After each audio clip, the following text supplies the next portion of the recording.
Welcome to the Poor Man's Gourmet Kitchen, where we share gourmet recipes at a low-budget wonder. Now check this out.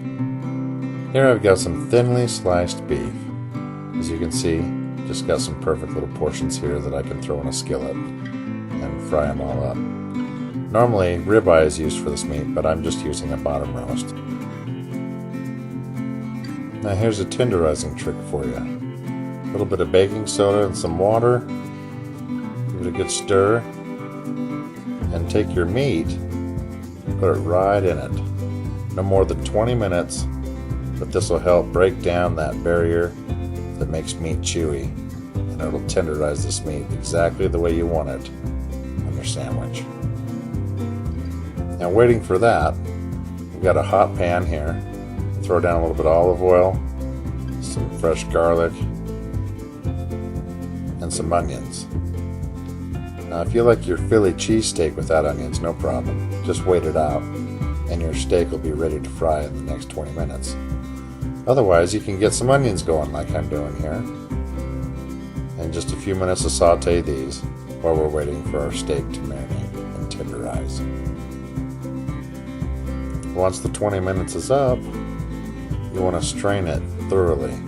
Make sure you get rid of all of that baking soda water. Drip dry it for just a few minutes. And then take it to the stove where you got a hot pan going, some more olive oil. Just throw that steak right in it.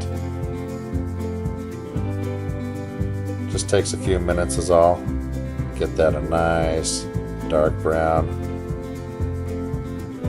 Salt and pepper is all the seasonings you need.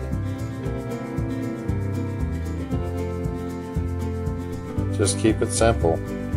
That's really the secret to a lot of good cooking. Just keep it simple.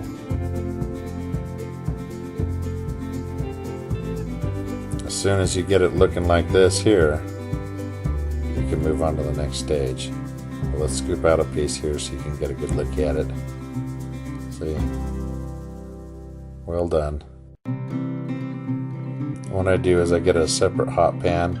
I buttered the buns on the sub bread I want to use, and just toast it. Just like you would any other hamburger bun or whatnot. As soon as it looks like this, pull it and load it. Oh yeah, see? It's looking good already.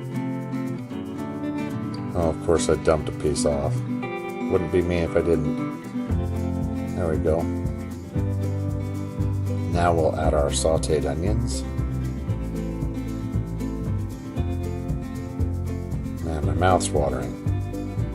Instead of using Cheese Whiz, which is traditional, I'll use this nacho cheese. I like it because it has that kick to it. And essentially, in my mind, it's the same thing. It's still canned cheese. Now let's get that spun around so you can get a better look at it here. Philly cheesesteak, right here in the Poor Man's Gourmet Kitchen. Thank you for watching, and be sure to stop by PoorMan'sGourmetKitchen.com for more recipes and exact ingredients.